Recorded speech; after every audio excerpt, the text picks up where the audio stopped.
우주를 높이고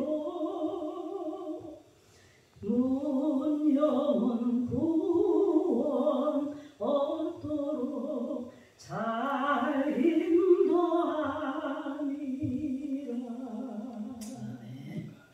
부르심 받으러 내 형제 섬기며 구주의 뜻을 따라서 내 정성 다하리. 주 앞에 모든 일 잘 행케 하시고 이후에 주님 배울 때 상 받게 하소서. 나 항상 깨어서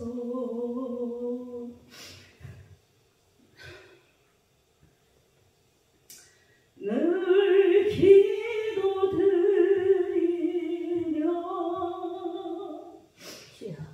내 믿음 변치 않도록 날 도와주소서. 아멘.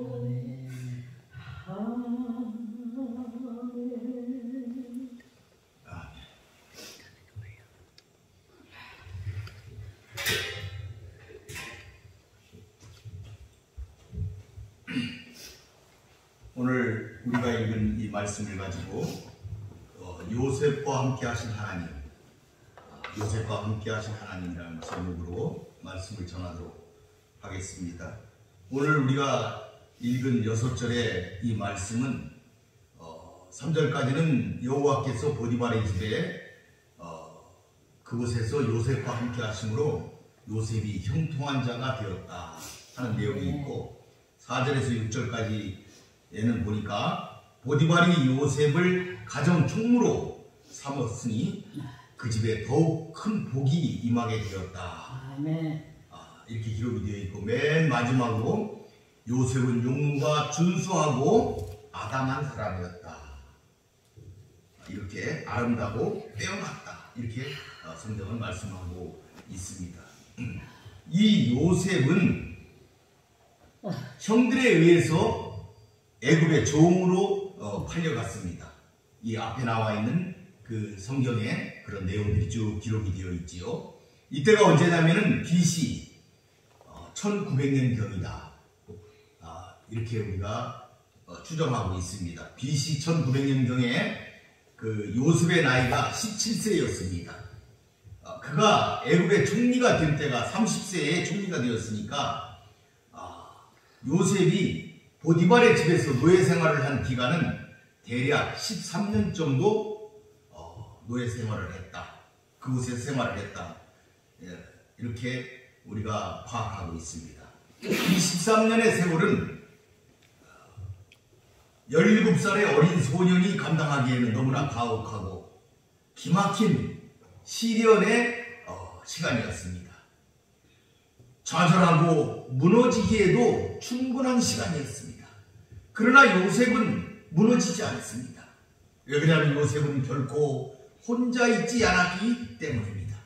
하나님께서 한순간도 놓침없이 그와 함께 하셨기 때문입니다. 그래서 23년의 세월은 오히려 자기 형들에 의해서 팔린 이 한 소년이 이방 땅에서 이집트 왕국의 총리로 등장하는 준비 기간이 되었던 것입니다. 이 같은 요셉의 인생 역정은 하나님을 진정 깨끗한 마음으로 의뢰하고 절대 의존하는 한 영혼이 그 하나님 안에서 얼마나 위대한 삶을 살 수 있는지를 잘 보여주는 우리의 표상이 되고 있는 것입니다. 오늘 본문은 요셉의 13년도의 생활에 전반기에 해당하는 기사입니다. 여기서 가장 중요한 사실은 여호와께서 그 어떤 상황에서도 요셉과 함께 하셨다는 사실입니다. 이것은 요셉이 소년 노예로 팔려간 보디발의 집에서도, 그리고 심지어는 노예 상태보다 더욱 비참한 죄수의 신분이 된 후에도 마찬가지였습니다. 창세기 39장 안에서만 요셉이 투옥되기 이전의 기사에서도 2번, 그리고 투옥된 후에도 총 4번에 걸쳐서 여호와께서 요셉과 함께 하셨다는 것이 거듭 강조되고 있습니다. 성경은 계속 기록하고 있어요. 함께 하셨다. 함께 하셨다. 함께 하셨다. 요셉과 함께 하셨다. 이렇게 기록하고 있는 것입니다. 나아가 하나님은 요셉과 동행하셨을 뿐 아니라 요셉을 통하여 당신의 뜻을 이루기 위해서라도 요셉 개인과 그가 하는 일은 물론이고 심지어 그와 관계되는 자들에게도 복을 주셨습니다. 그리하여 결국 요셉은 그 비천한 신분에도 불구하고 자기 때문에 주위 사람들까지 복을 받게 해주는 복의 전달자가 되었던 것입니다. 그렇습니다. 여호와께서 동행해 주시는 자, 여호와와 함께 동행하는 자는 필연적으로 주위에도 빛과 복을 뿌리게 마련인 것입니다. 이 시간 나는 나의 가정과 내가 속한 사회, 나의 교회, 나와 관련된 주위 모든 사람에게 진정 복과 평안을 전하는 자인지, 반대로 갈등과 불화만을 일으키는 자인지 겸허히 돌아보며 우리도 복의 전달자가 되어야 하겠다고 우리는 다짐하여야 하겠습니다. 네. 1절에 보니까 요셉이 빌레굽에 내려가매 바로의 신하 지느장 애굽 사람 보디발이 그를 그리로 데려간 이스마엘 사람의 손에서 요셉을 샀다. 이렇게 기록하고 있어요. 여기 바로는 파라오라고 그러죠. 큰 집이라는 뜻이 있습니다. 애굽을 다스리던 절대 군주를 파라오라고 부르고 있습니다. 애굽이 지금은 비록 작은 나라에 불과하지만 당시에는 이 세상에서 가장 큰 나라로 문명이 발달한 왕국이었습니다. 거기서 보디발은 애굽 사람으로 바로의 신하요 시위대장이며 사형 집행인으로 아주 영향력이 큰 사람이었습니다. 요셉이 이같이 힘있는 애굽 귀족 집에 팔리게 되었으므로 애굽 귀족 생활을 배울 수가 있었고, 후에 왕의 죄수들을 가두는 옥에 갇혀서도 두각을 나타낼 수 있게 된 것입니다. 이 모든 것은 요셉을 장차 애굽으로 총리로 세우고 그를 통하여 야곱의 가족을 애굽으로 이주시키려는 하나님의 은밀하신 역사를 위한 준비 과정이었습니다. 하나님의 섭리였다 이 말입니다. 이 일로 야곱은 매우 슬퍼했겠지만 인간의 계획과는 달리 하나님께서는 자신의 구속 역사를 이루기 위해서 쉬지 않고 일하고 계심을 보여주고 있는 문건인 것입니다. 여기서 굳이 보디발의 국적을 애굽 사람이라고 밝힌 것은 당시 애굽은 외국인도 높은 관직에 오를 수 있는 개방된 사회였다는 것을 지금 말해주고 있는 것입니다. 이러한 제도는 후에 요셉이 애굽인이 아닌 셈족 계열의 히브리 사람임에도 불구하고 총리에 오를 수 있었던 요인이 되었다. 이렇게 볼 수가 있지요. 하나님께서는 요셉에게 꿈을 주시고 또 그 꿈을 성취하시기 위해서 그를 애굽의 권력자인 보디발에게 보내셨습니다. 이처럼 힘있는 세상의 권력자는 물론이지만 이 세상에서 이루어지는 모든 역사는 하나님의 주관하에 있음을 우리가 알 수가 있습니다. 이 사실을 아는 자는 세상의 권세를 두려워하지 않고 오히려 하나님께서 자기 백성을 지켜주시고 인도하신다는 사실에 강한 확신을 갖게 되는 것입니다. 우리도 이런 확신 가운데 살아가시기를 바라겠습니다. 2절에 보니까 여호와께서 요셉과 함께 하심으로 그가 형통한 자가 되어 그의 주인 애굽 사람의 집에 있으니, 본절은 3개의 문장으로 되어 있습니다. 그러나 여호와께서 요셉과 함께 하셨다. 그래서 요셉이 형통한 사람이 되었다. 그리고 그는 그의 주인인 애굽 사람의 집에 있었다. 이런 3문장이 되겠습니다. 문장들이 아주 밀접하게 상호 연결된 것을 볼 수가 있습니다. 이 요셉이 형들에게 종으로 팔려 애굽으로 오게 된 위기 상황이 일단 끝나고 보디발의 집 가정 총무로 안정된 생활을 누리게 되었음을 묘사하고 있습니다. 즉 하나님께서 요셉과 함께 하셨기 때문에 요셉이 형통한 자가 될 수 있었고, 또한 바깥에서 일하는 것이 아니라 보디발의 집안에 거하게 되었다 하는 말입니다. 이는 성도에게 있어 형통함의 비결이 세상의 재물이나 권력에 있는 것이 아니라 하나님께서 함께 하시며 달려있음을 깨닫게 하는 말씀인 것입니다. 여호와께서 요셉과 함께 하심으로 이렇게 말하고 있어요. 위기 극복의 그런 원인이 어디에 있는가를 잘 보여주고 있습니다. 즉 외형적으로 볼 때 본문의 중심 인물은 요셉인 것 같지만 실상은 그 배후에서 모든 것을 주관하셨던 분은 여호와 하나님이셨던 것을 잘 드러내고 있는 구절입니다. 이처럼 불완전한 인간이 아니라 전능하신 하나님께서 배후에서 모든 것을 주관하셨으므로 실로 요셉은 극한 상황 속에서도 오히려 형통할 수가 있었습니다. 아멘. 그가 형통한 자가 되었다. 아멘. 이렇게 말하고 있어요. 형통하다 이 말은 번영케 하다, 번영을 체험하다 이런 뜻이죠. 본문은 마치 요셉 혼자만 하나님의 은혜로 형통케 된 것처럼 번역이 되어 있지만 이는 사역형으로 사용되었으므로 본인만 형통한 것이 아니라 요셉은 주위 사람까지 형통하게 만드는 자라는 뜻으로 해석하여야 하는 것입니다. 아멘. 이처럼 신앙에는 자신만 복받는 것으로 그쳐서는 안 됩니다. 왜냐하면 하나님께서 우리를 당신의 자녀로 삼으신 것은 우리만이 아니라 우리를 통해서 다른 사람들에게도 복을 주시기를 원하셨기 때문입니다. 아멘. 그의 주인 애굽 사람의 집에 있었다 이렇게 말하고 있어요. 이로보건대 요셉이 종으로 섬긴 곳은 보디발의 집 가정이었고 그의 임무는 보디발의 가족들에게 봉사하는 것이었습니다. 당시 애굽의 부유한 사람들은 일반적으로 많은 종을 소유하고 그중 대부분은 집 바깥에서 중노동, 밭에서 일을 하는 사람들이 많았습니다. 일부만이 집에서 가사업무에 종사하고 있었던 것이죠.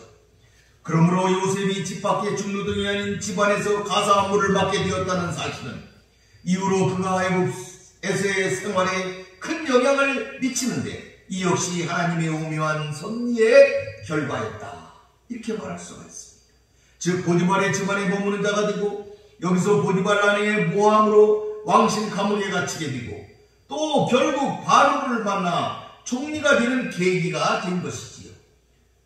또한 요셉이 시대장 보디발의 가사를 돌본다는 것은 애굽 귀족의 생활상을 익히는 기회도 되었을 것입니다. 이 역시 장차 요셉을 애굽의 총리로 삼으시려는 하나님의 섭리로 되어진 일인 것입니다. 여러분의 삶도 하나님의 섭리 가운데 있음을 믿으시기를 바라겠습니다. 3절에 보니까 그의 주인이 여호와께서 그와 함께 하심을 보고 또 여호와께서 그의 범사에 형통하게 하심을 보았더라 이렇게 말하고 있어요. 그의 주인이 여호와께서 그와 함께 하심을 보았다.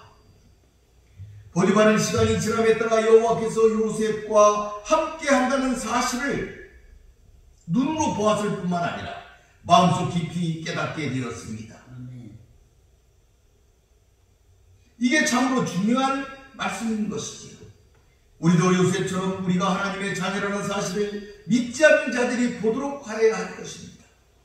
그래서 하나님이 실제로 살아계시고 역사하시는 분임을 깨달을 수 있도록 요셉처럼 하나님의 뜻에 따라 성실하게 살아야 할 것입니다. 여호와께서 그의 범사에 형통하게 하심을 보았더라. 함께 하심을 본 것뿐만 아니고 형통하게 하시는 것까지 보았다 이 말이죠. 하나님께서는 요셉이 하는 일은 무엇이든지 다 성공하게 하셨어요. 이렇듯 만복의 근원이신 하나님은 복 주시되 당신이 주신 꿈을 믿으며 당신의 뜻에 순종하는 자의 모든 일을 성공하게 하시는 분이십니다. 요셉이 형통케 하는 자가 될 수 있었던 것은 하나님이 그를 형통케 하셨기 때문임을 보여주고 있습니다. 신앙인은 형통케 하는 자, 즉 빛과 소금으로 세상을 밝히고 정화해야 할 책임을 가진 존재입니다. 그래서 이러한 사명을 잘 수행하기 위해서는 하나님의 형통케 하심으로 먼저 우리가 충만하게 되어야 합니다. 그런데 우리 신앙인이 매 순간 하나님의 동행하심과 도우심을 받지 못하면 결코 이 세상에서 이웃들에게 복의 통로가 되는 책임을 감당할 수가 없습니다. 그러므로 우리는 먼저 요셉처럼 하나님의 형통케 하심을 받으시기를 바라겠습니다. 4절에 보니까 요셉이 그의 주인에게 은혜를 입어 섬김에 그가 요셉을 가정 총무로 삼았다. 여호와께서 요셉과 함께 하심을 주인이 보았고 그래서 그가 요셉에게 은혜를 베풀었다. 이런 설명이죠.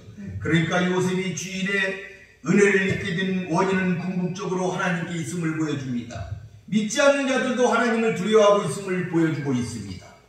오늘날 성도들도 직장이나 권력자에게 순종하기 전에 이 모든 것을 다스리시는 분이 하나님이심을 알고 그분께 먼저 순종하면 결과적으로 사람에게도 신뢰받을 수 있다. 이런 의미가 되겠습니다. 그러므로 먼저 하나님께 순종하시기를 바라겠습니다. 요셉이 보디발의 집 전체를 돌보고 운영하는 모든 일을 감당했다. 이것이 뭐예요? 가장 총무가 되었다. 이런 말이 되겠어요. 이런 고대 사회에서 부유층이 자신이 직접 가사를 돌보지 않고 종들 중 한 사람을 집사로 삼아서 총괄하게 한 풍습을 지금 말하고 있는 것입니다. 그렇게 요셉을 총무로 삼았다. 자기의 소유를 다 그의 손에 맡겼다. 일부분이 아니고 모든 것을 맡겼다는 것을 강조하고 있는 구절이죠. 보디발이 전적으로 요셉을 신뢰하고 믿었고 권한을 맡겼다. 이런 내용이 되겠습니다. 5절에 보니까 그가 요셉에게 자기의 집과 모든 소유물을 주관하게 한 때부터 여호와께서 요셉을 위하여 그 애국 사람의 집에 복을 내리심으로 여호와의 복이 그의 집과 밭에 있는 모든 소유에 미쳤다. 보디발의 가정에 복이 임하게 된 시점이 바로 요셉이 가정 총무가 된 후부터라는 것을 강조하고 있습니다. 하나님이 복을 주시는 이유가 전적으로 요셉 때문임을 알 수가 있습니다. 즉 하나님의 복이 요셉이 가정 총무가 되어 그의 가정의 일을 주관하게 되자 더욱 확대되어 그 가정 전체에 미치게 된 것을 말하고 있습니다. 이 사실을 통해서 우리도 복의 전달자가 되어야 할 것이라는 기운을 얻는 것입니다. 우리 모두 이런 복을 받으시기를 바라겠습니다. 6절에 보니까 주인이 그의 모든 소유를 다 요셉의 손에 의탁하고 자기가 먹는 음식 외에는 간섭하지 아니하였더라. 요셉은 용과 뼈나고 아름다웠다. 이렇게 기록하고 있어요. 주인이 다 위탁하고 간섭하지 아니했다. 보디발이 엄청나게 요셉을 신뢰하고 있다는 것. 그 신뢰가 절대적이다 하는 것을 볼 수가 있습니다. 이 같은 신뢰의 원인은 근원적으로 하나님께 있으나 2차적으로는 요셉에게도 그 원인을 찾을 수가 있습니다. 보디발이 요셉에게서 하나님이 함께 하신 것을 발견하고 신실함과 정직함을 발견하지 못했다면 결코 그에게 가정의 모든 것을 위임하지는 않았을 것입니다. 하지만 요셉이 성실함으로 보디발의 가정의 일을 돌보았기 때문에 보디발이 요셉을 믿고 그 가정의 모든 것을 위임했던 것입니다. 그러니까 요셉의 정직과 신실함이 뒷받침되었기 때문에 이런 일이 일어났다 하는 것을 지금 말하고 있는 것입니다. 이는 우리 성도들이 세상 안에서 비신앙인과의 관계에서 취해야 할 태도를 잘 보여주고 있습니다. 즉 우리가 처한 곳에서 하나님 우리에게 복 주실 것을 기대해야 할 뿐만 아니라 우리 자신도 그 맡겨진 임무를 성실하게 수행하여 인정받는 자가 되어야 할 것입니다. 보디발의 아내가 유혹할 때 그 죄악을 거절할 때 요셉은 내가 어찌 이 큰 악을 행하여 하나님께 죄를 지으리까 이렇게 말하는 것을 볼 수가 있습니다. 하나님을 두려워하는 마음으로 주인을 섬겼다 하는 것을 우리가 알 수가 있습니다. 요셉은 용모가 뼈나고 아름다웠더라. 요셉의 외모를 지금 굉장히 멋있고 아름답다 이렇게 평가하고 있습니다. 이렇게 아름다웠기 때문에 보디발의 아내가 그를 유혹했을 것이다. 이런 배경이 되었을 것이다. 이렇게 우리가 이해할 수가 있지만은 그 요셉의 아름다움이라는 것은 그가 가정일을 처리하면서 보여준 지혜로움과 성실함, 그리고 하나님을 섬기며 당당하게 살아가는 그의 삶의 자세에서 나왔을 것으로 보입니다. 우리도 이런 지혜와 성실함, 당당함이 넘치는 아름다움을 소유하시기를 바라겠습니다. 말씀을 정리하겠습니다. 요셉의 이야기에서 가장 중요한 것 몇 가지가 있습니다. 첫째는 하나님이 함께하는 자는 형통하는 삶을 살게 된다. 여호와 하나님이 함께해 주신 것은 축복의 일부가 아니라 아예 축복 전체를 보장해주는 가장 원초적인 축복이다. 하나님은 모든 생명과 축복의 근원이시기 때문이다. 이런 말입니다. 우리는 오직 하나님이 함께해 주심을 사모하며 간구하여야겠습니다. 둘째는 절망 속에서 소망을 가지는 자가 승리합니다. 요셉이 절망 가운데서도 하나님을 믿는 신앙을 가지고 무너지지 않고 고난과 유혹을 이겨내고 승리한 것처럼 우리도 하나님이 함께 하신다는 소망과 신정의식을 가지고 승리하는 삶을 살아야겠습니다. 셋째는 성도는 진실과 성실로 하나님의 영광을 나타내야 합니다. 요셉이 노예의 삶 속에서도 보디발을 감동시켜 하나님을 증거한 것처럼 삶을 통해 하나님께 영광을 돌리는 일은 모든 성도들의 가장 중요한 사명입니다. 우리는 가정과 직장, 모든 모임술 속에서도 하나님의 영광을 나타내는 자가 되어야 하겠습니다. 넷째는 성도는 세상의 복의 근원이 되어야 합니다. 요셉은 복의 근원이 됨으로써 보디발의 집과 주위 모든 자들에게 복을 나타내었습니다. 하나님께서 택하신 사람은 자신이 큰 축복을 받을 뿐만 아니라 자신으로 인해 주위에 있는 사람들에게까지 축복을 끼쳐야 합니다. 이것은 믿는 자의 본질적 사명입니다. 이것이 아브라함에게 주신 복의 실상입니다. 그러므로 우리는 복이 되고 예수의 생명을 전하는 자들이 되어야 하겠습니다. 성도 여러분, 요셉보다 더 큰 고통을 겪은 사람이 얼마나 있겠습니까? 그러나 그런 고난 속에서도 항상 함께 하시며 축복하시는 하나님의 은혜를 생각할 때 우리에게 얼마나 큰 위로가 되는지 모릅니다. 그러므로 늘 요셉을 기억하시기를 바라겠습니다. 요셉과 함께 하신 하나님이 여러분과 함께 하십니다. 고난을 이기고 승리하는 삶을 사시는 여러분들이 되시기를 축원드리겠습니다. 마치겠습니다. 기도하겠습니다. 고맙고 감사하신 여호와 아버지 하나님, 오늘 요셉을 통하여 하나님께서 형통케 하시는 자, 그 자는 하나님이 함께 하시는 자라는 사실을 우리가 살펴보았나이다. 우리는 하나님이 함께 하실 때에 형통하는 자가 될 수가 있음을 깨닫게 됩니다. 우리 여호와 아버지 하나님께서 함께 하시는 사랑하는 우리들이 되게 하여 주시옵소서. 그리하여 형통한 자가 되어서 하나님이 주시는 그 축복을 모든 자들에게 전하는 복의 전달자가 되게 하여 주시옵소서. 복의 통로가 되게 하여 주시옵소서. 모든 자들에게 하나님의 은혜를 끼치는 자가 되게 하여 주시옵소서. 예수님의 이름으로 기도 올리나이다. 아멘.